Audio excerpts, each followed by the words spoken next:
Alors maintenant on va voir les anecdotes sur Sherlock Holmes et le trésor de Kellogg's et Indiana Croft et Deadpool à Disney World.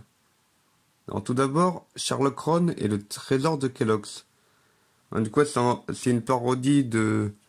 Enfin, de compte, j'ai voulu un peu raconter une histoire qui se passe dans le multivers de Deadpool et Indiana Croft.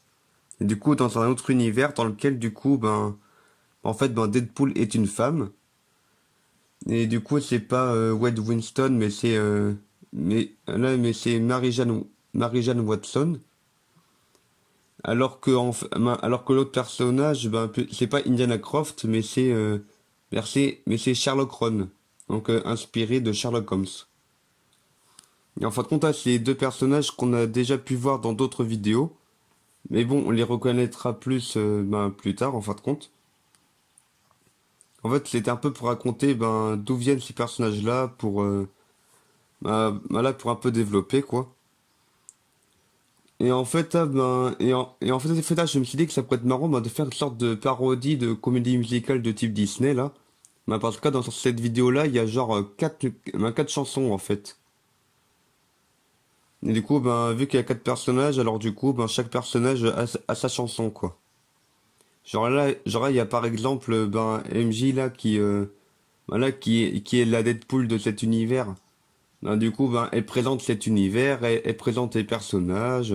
Voilà, c'était un petit délire que j'avais en tête il y avait quelque temps déjà, qui était que, ah tiens, le trésor de Kellogg's, ça pourrait être le nom d'un vrai trésor. Genre en écrivant Kellogg's de autre manière pour faire la blague, quoi. Genre comme s'il y avait une carte au trésor derrière, parce que il y a certains paquets de céréales qui ont genre un labyrinthe à l'arrière.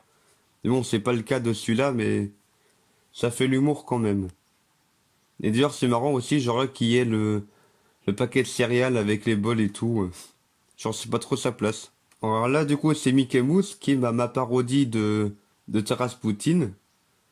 Mais à part que là, il est habillé en plus chic, quoi. Et là, du coup, on les voit dans leur costume, là, donc Deadpool et Sherlock Holmes. Et du coup, pour Deadpool, en fait, là, j'ai fait un peu le costume un peu classique, là, pour Deadpool. Et étant donné que je lui ai fait porter une cape parce que je me suis dit, ouais, c'est pour rajouter au côté super-héros. Et en fait, la capuche, elle est dessus, tout simplement parce que avec la perruque de cheveux roux, là, en fait, je pouvais pas fermer le masque à l'arrière. Alors du coup, à la place, j'ai mis une capuche pour cacher le fait que c'était mal fermé. Ouais, en fait, à l'étiquette sur le chapeau, j'ai jamais pensé à la retirer. Et puis là, pour le temple de Kellogg's, en fait, c'est juste, voilà, c'est juste un petit truc là que j'ai dessiné sur PowerPoint en fait. Et là, j'ai même fait une petite référence au Graal, donc à la toute première aventure de Deadpool et Indiana Croft, en faisant genre que ils trouvent le Graal, alors qu'en fait, non, pas du tout, c'est juste une babiole en plastique. Et en fait, là, je n'ai pas entièrement fermé là pour le corps, étant donné que les gros Monsieur Patate, ils prenaient de la place, quoi, comme poitrine. Et là, du coup, on revoit Grantazar Pic Blanc, donc parodie de Balthazar Picsou, et de Pic Blanc, en fait. C'est-à-dire, et de, et de Crâne Blanc, je veux dire. Donc, en fait, là, j'avais aussi acheté quelque temps avant, là, un bracelet qui est un peu dans le style égyptien, là. Et je me suis dit que, tiens, ça peut être pas mal si ça, c'était le trésor de Kellogg's.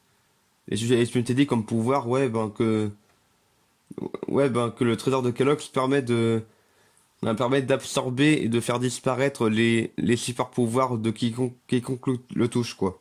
Donc, en fait, là, c'était un peu pour expliquer pourquoi, du coup, pourquoi le Taras Poutine et le Deadpool de cet univers-là n'ont plus de pouvoir. Et comment il a fait Crâne Blanc Pic Blanc, voilà, pour avoir le plein pouvoir. Et là, pour la scène post-générique, moi, je me suis dit que ça pourrait être pas mal, de raconter en fait, là, de faire vraiment le lien entre cet univers-là et l'autre, avec le TVA qui a besoin de remettre les choses à leur place et tout. parce qu'il contrôle un peu le multivers. Et d'ailleurs, cette histoire-là, bah, en fait, à la base, je l'ai faite en bande dessinée, hein, parce que je m'étais dit que, étant donné que l'univers de Deadpool et tout, ben, ça commençait dans les bandes dessinées, et que du coup, ben, je me suis dit, ouais, ben, que je pourrais très bien faire une BD de cette histoire avant de la faire en vidéo, en fait. Alors maintenant, Indiana Croft et Deadpool a dessiné World. Ben, du coup, c'est la dernière aventure de Indiana Croft et Deadpool, avant de les laisser tranquilles, pardon. Et du coup, j'ai commencé par faire une parodie du générique de Marvel Studios, où là, en fait, c'est Marcel Studio. Et du coup, j'ai été chercher sur, ben là, parmi toutes mes vidéos. Après, j'ai pris un extrait par univers, en fin de compte. Là, de parodies de Disney, Marvel, Star Wars, tout ça, quoi. Vu que tout ça appartient à Disney en fait. Et du coup là, on retrouve Sherlock Ron et MJ, voilà, qui sont devenus, euh, et là ils sont devenus ben, Sharon Ron et ben, MJ qu'on connaît en fait, né avec des muscles. Et du coup, c'est fait que là, ben, on reconnaît les deux personnages qu'on a pu découvrir à partir de Indiana Croft, Indiana Croft et Deadpool. Non, Indiana Croft et le secret le trésor de l'amitié. Et en fait, là, je m'étais dit que ouais, ça pourrait être pas mal, voilà, que ben, par rapport au fait que dans la dernière vidéo, on avait vu ben, Deadpool et Indiana Croft, ben, en fait, ils ne savaient même pas, en fait, ils ne savaient pas ben, qui était ben, Pig Blanc là. Et du coup, je me suis dit que tiens, ça pourrait être marrant, genre qu'ils sortent plein de théories sur qui il est, quelle est son histoire. Et en fait, je m'étais dit que ça pourrait être pas mal pour cette vidéo-là, ben là, de développer les personnages pour le grand final, ben un peu comme dans les derniers films Avengers, ça où voilà, où c'était un peu faire la conclusion des personnages et tout. Parce que là, je m'étais dit tiens, Deadpool pourrait être très bien, enfin Wade Winston pourrait très bien perdre ses pouvoirs et que comme ça après en fait là, il se remettra en question par rapport à son identité et tout parce qu'en fait il se scientifique comme rien du tout sans ses pouvoirs quoi. Et puis là j'ai viens de sortir un Deus Ex Machina du genre bon bah là il reçoit un appel mystérieux pour retrouver ses pouvoirs. L'appel mystérieux c'est le grand tout donc c'est moi en fait. Notamment parce que ben Deadpool ben il a souvent interagi avec le grand tout.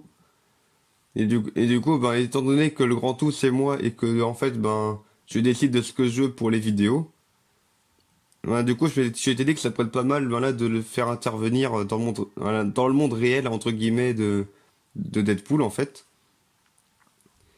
Étant donné qu'en fait, ben, cet endroit-là où j'ai filmé cette scène, ben, en fait, là, c'est là où j'avais filmé pour le repère de Crâne Blanc dans la quête du Graal. Et puis là, pour que Deadpool retrouve, ben là, son costume. Bah en fait là en fait là j'ai fait un peu dans un effet un peu Sailor Moon un peu genre allez hop ça arrive par magie. Et là j'ai même ressorti le nerf que j'avais utilisé pour voilà pour Indiana Croft et Deadpool les voyageurs du temps. Donc la vidéo dans laquelle il faisait n'importe quoi dans le multivers Deadpool. Et puis là pour ce point-là bah en fait là, j'ai été chercher pas mal de personnages voilà de chez Disney en fin de compte en général. Étant donné que dans cette parodie-là bah en fait en fait Disney a racheté a racheté DC Comics et tout, ce qui fait que même Superman fait partie de Disney. Du coup là on voit Dark Vador, là c'est ma parodie de Agent Carter.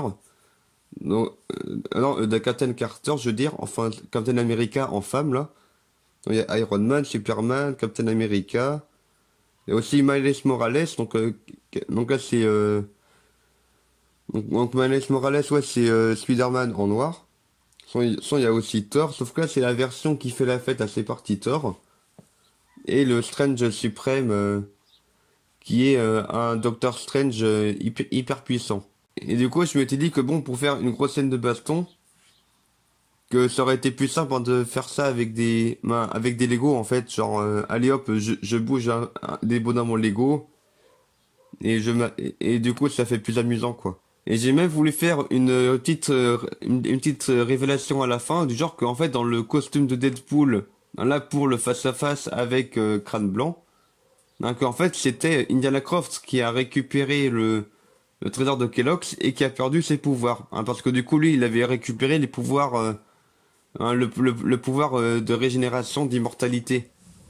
Hein, parce que je m'étais dit que ouais, parce que je m'étais dit que bon, le pouvoir le plus intéressant de Deadpool, c'est le brisage de quatrième mur. Et que bon, sinon, pour l'immortalité, Indiana Croft, il peut très bien s'en passer, étant donné que l'amour de sa vie, il l'attend au paradis. Donc comme ça fait un peu de développement de personnage. Et puis Deadpool, là, hop, il a pu utiliser, là, du coup, il est déguisé en Indiana Croft. Hein. Et puis là, je me suis dit que tiens, ça pourrait être pas mal s'il utilisait son brisage de quatrième mur pour récupérer le pad temporel là qui permet de voyager dans les différents univers. Et là, je me fais un diaporama avec une musique émouvante et tout. Là, pour rappeler les différentes aventures qu'ils ont pu vivre ensemble, Indiana Croft et Deadpool, et même Dora à une époque. Avec même, à la fin, Deadpool qui fait son grand au revoir à Indiana Croft après s'être accepté tel qu'il est. Et que du coup, maintenant, il ne porte plus son masque. Et je me fais une petite scène post-générique en mode, un peu pour, un peu pour me moquer de ceux qui attendent toujours, la fin du générique pour voir, ouais, est-ce qu'il y aura une autre surprise et autres. Et du coup, là, Deadpool, là, il est en mode, bon, allez, il reste une petite intrigue, là, à combler, là. Et du coup, ça fait que ça permet de voir que maintenant, il vit dans dans une petite caravane. Et que là, il a toujours son costume et le pad temporel pour voyager dans le multivers. Mais qu'en fait, il l'utilise juste pour boucler l'intrigue avec le TVA en disant, allez, maintenant, je vais plus faire de conneries, je vais être sage. Allez, c'est la fin pour cette vidéo. Anecdote!